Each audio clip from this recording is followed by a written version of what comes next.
Saya mau tanya dari Kejadian pasal 2 ayat 8, 15, 20, 22 sampai 23. Yang disebut manusia itu Adam, sedangkan Hawa tidak disebut manusia, melainkan perempuan. Bahkan sesudah Hawa ada juga Hawa tidak disebutkan manusia tapi perempuan dalam Kejadian 4 ayat 1. Mengapa bisa demikian? Apakah perempuan bukan manusia? Ya, memang ayat-ayat di kitab Kejadian itu menyebut manusia laki-laki, menyebut Adam itu sebagai manusia, sedangkan perempuan itu tetap disebut perempuan, tapi tidak disebut manusia. Makanya Kejadian 4 ayat 1 bunyinya begini. Kemudian manusia itu bersetubuh dengan Hawa istrinya. Kemudian manusia itu bersetubuh dengan Hawa istrinya, secara implisit Hawa istrinya itu bukan manusia. Yang disebut manusia itu cuma Adam saja. Mengapa bisa begitu?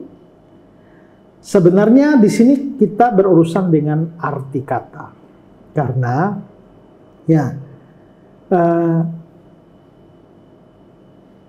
kata Adam sendiri itu artinya manusia. Ya. Adam sendiri artinya manusia, sedangkan kata Hawa itu kan bukan berarti manusia. Tapi di sini ada masalah lain, yaitu masalah perkembangan makna kata, yaitu kata manusia itu mengalami perkembangan. Seperti saya jelaskan bahwa kata mengalami perkembangan itu bisa dua arah. Sebuah kata bisa aslinya bermakna sempit, lama-lama meluas maknanya, atau sebaliknya satu kata itu aslinya meluas maknanya, lama-lama menyempit. Saya beri contoh, kata yang mengalami penyempitan makna. Itu misalnya kata Natal. Kalau hari ini kita mendengar kata Natal, pikiran kita semua lari pada hari kelahiran Yesus. Padahal kata Natal itu kata yang luas, kata Latin yang artinya hari kelahiran. Makanya ada dies natalis, Natal. Itu hari kelahiran. Jadi semua orang itu punya Natal, karena semua orang punya hari kelahiran. Kalau saudara lahir 12 Maret, maka Natal saudara itu 12 Maret. Kalau saudara lahir 16 September, maka Natal saudara itu 16 September. Semua orang pernah punya Natal. Pernah lahir, maka harus punya Natal. Maka Natal itu berlaku untuk semua orang. Tapi lama-lama, kata Natal yang maknanya luas itu menyempit menjadi hari ini. Kalau omong Natal, orang hanya hubungkan dengan Yesus Kristus. Tapi tidak dengan orang lain. Berarti kata Natal itu aslinya luas. Lama-lama jadi sempit. Tapi ada kata yang aslinya itu sempit. Lama-lama jadi luas. Misalnya kata Timor. Orang Timor. Nah, kalau orang Timor itu menunjuk kepada satu suku tertentu di NTT sini yang adalah Timor. Ya, seperti Octavia orang Timor kan? Iya. Ya. Atau yang orang, kalau kami di NTT mendengar marga saja kita sudah tahu ini orang dari mana. Maka orang Timor itu ya misalnya Nenotek, Nenobahan, Nenobais, dan neno-neno yang lain, ya kan? Asal dia sudah neno, artinya dia orang Timur. Tapi saya, marga Soro, saya bukan orang Timur. Ya, ada orang yang misalnya marga Jami, oh itu bukan orang Timur, itu orang Sabu. Ya, orang kalau saya tunggu, ya, itu maka dia orang Sumba. Kita bisa tahu. Maka sekarang kalau begini, maka Octavia adalah orang Timor. Saya bukan. Orang Timor itu hanya menunjuk pada kelompok tertentu yang disebut sebagai Atuin Meto. Orang Timor. Tapi begitu saya pergi ke Jawa dan kuliah di sana, lalu ada Natal orang Timor. Begitu Natal orang Timor, ternyata ada orang Timor, ada orang Sabu, ada orang Sumba, ada orang Flores, orang Ambon juga ikut di dalam, orang Papua juga ikut di dalam. Maka disebut Timor di situ tidak hanya Atuin Meto lagi, tapi Timor sudah meluas. Asal dia dari bagian timur Indonesia dianggap orang Timor. Maka kata timur tadinya sempit hanya untuk Atoin Meto, sekarang meluas menjadi seluruh bagian timur Indonesia. Nah, begitu juga kata manusia. Kata manusia itu maknanya sempit. Manusia itu bahasa aslinya Adam. Ya, Adam. Adam itu manusia.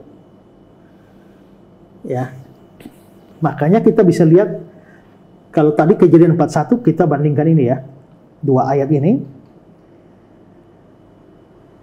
Kemudian manusia itu bersetubuh. Tapi dalam versi King James and Adam, maka manusia itu diterjemahkan Adam.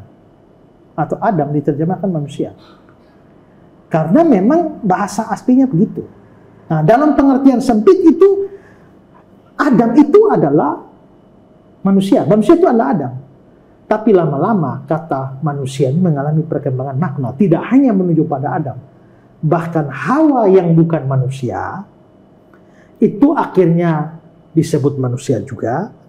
Semua keturunan dari Adam, entah jenis kelaminnya mau laki atau perempuan, tetap semuanya disebut sebagai manusia.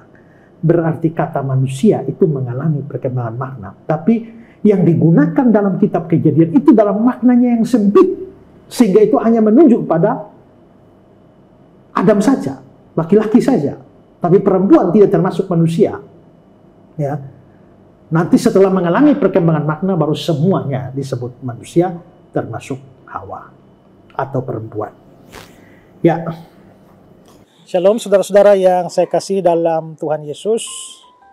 Berkembangnya industri perfilman di negara kita ini itu membawa angin segar bagi banyak pihak dan juga termasuk di dalamnya adalah institusi-institusi rohani, di mana institusi-institusi rohani ini mendapatkan kesempatan untuk memproduksi film yang pada akhirnya dapat disebarkan melalui berbagai macam platform, baik televisi, YouTube, dan OTT lainnya.